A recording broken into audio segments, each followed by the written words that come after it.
What up friends, I'm James, your host, and today I'm going to be reviewing the new dosii album, Dosii. This is the debut studio album by the Korean music duo dosii, and they're a fairly small new act. It helps that they were promoted by some larger artists, by some members of BTS and things like that, but they're still very much in the underground right now.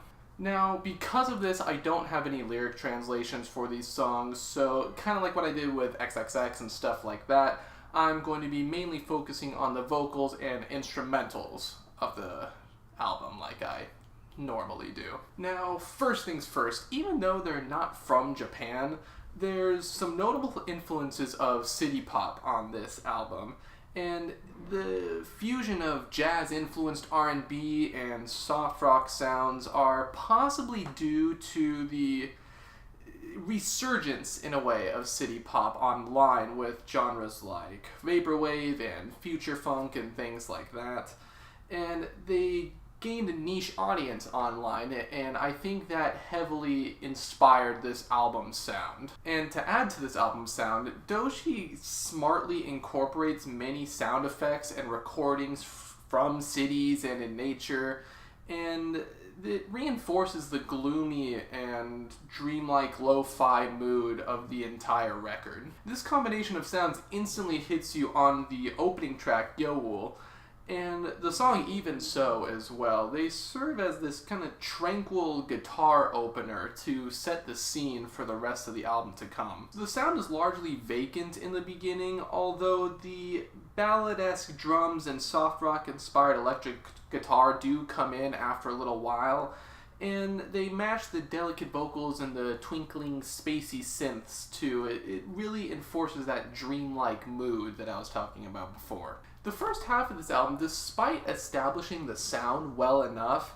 is a bit slow to start. It feels a bit repetitive in certain aspects, and the same instrumental styles start reappearing pretty often, and they don't change that much, or they're kind of stuck in the same place, and this is most evident on songs like Moon or Star Star Star. However, it also showcases another highlight with this record, I think, that is a little more subtle, and it's the combination of the male and female vocals. Because they're a duo, I really like how they interact with each other, and while the female vocals do take precedent, the back and forth when it does happen is pretty cool and adds an intimate dynamic to the whole record. Now, the big heavy hitters on the album come at the middle, with the fantastic Goyeol and the main single Lovememore. Both of these songs highlight how catchy the guitar riffs on this album are, even though they are fairly simple. But this simplicity is one of the bigger strengths on the record, actually. This is one of my favorite aspects of this entire project. The synths on these tracks are very somber and serene, and they establish the atmosphere perfectly too. I love the grittier guitar sound on Goyeol combined with the various vocal effects, and Lovememore has a great downcast vibe that's created by the weird mesh of these spacey synth tunes and a subtle rising acoustic guitar. It's by far the best song on the album, I think, and the vocals are especially suited to this sort of sound too. It's way more than the more electronic R&B styles that were happening previously. It really makes its 4-minute runtime go fast, that's for sure. I kind of want it to be longer, but Lovememore is already 4 minutes, and it's so good. I can't believe it. Orbit of Yours is probably the only true upbeat song on the entire album, and while I was unsure of it at first, it felt a little disjointed, it actually grew on me quite a lot.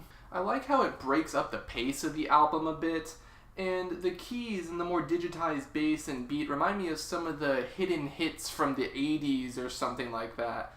And it also brings the male vocals to the forefront too, and the two vocals together provide a nice dynamic that isn't present on too many songs on the album. Like I said before, when it does show up, it's pretty cool, and I like it a lot.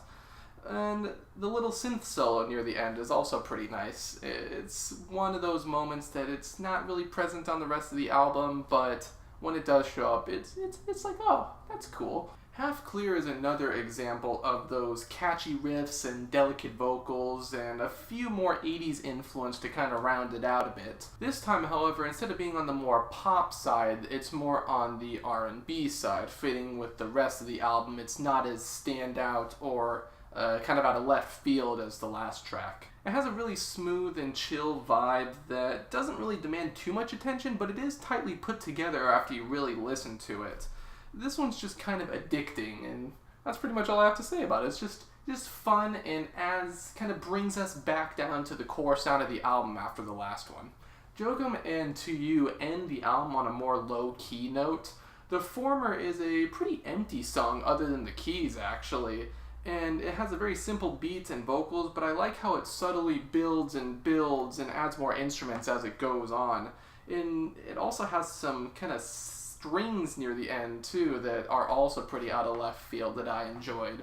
The latter has more of that R&B guitar picking and a pulsing synth that brings home the somber feelings that were established prior, but also a hint of newfound energy this time. It's not totally on the melancholy side. I especially like the vocals on this track, and they're a bit more dynamic compared to some of the earlier songs, and I think it's a good way to end the album.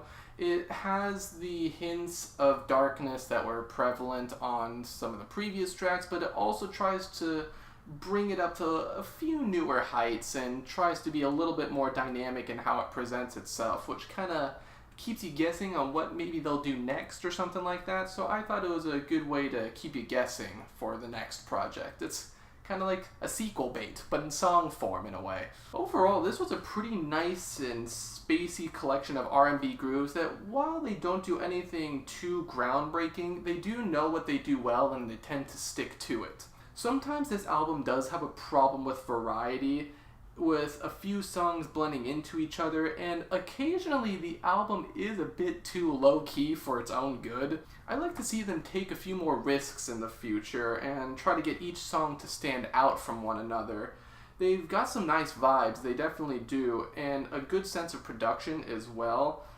The vocals are also a big highlight of this album for me, and I think as long as they got out of their comfort zone for the next time, it can be a pretty good thing for them. I think taking the vibe that they have now, spinning it on its head, and kind of just being a bit more experimental would really help them out. Of course, this is their first project, so they have plenty of room to grow, but this was pretty admirable for a first official release, so good job. I am feeling a decent 7 on Dosii's debut album. What did you guys think about this record? Did you love it? Did you not listen to it at all? Which is pretty probable because they're pretty small, but you guys should give it a shot because it's got some nice vibes.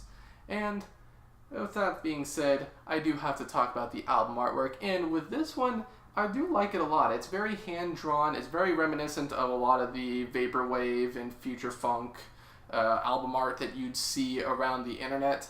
It's very much in that vibe, but it also, with all the cool colors and the neon lights and stuff like that, it does have that city pop influence as well. And it also is a bit more fitting to the R&B side of the album, because that would not fit if you had all those bright and kind of gradient pastel covers that are prevalent on a lot of vaporwave albums. So I think it's a good combination of all the influences that they pulled from here. But that being said, that's all I have to say about Dosii, and until the next one, farewell.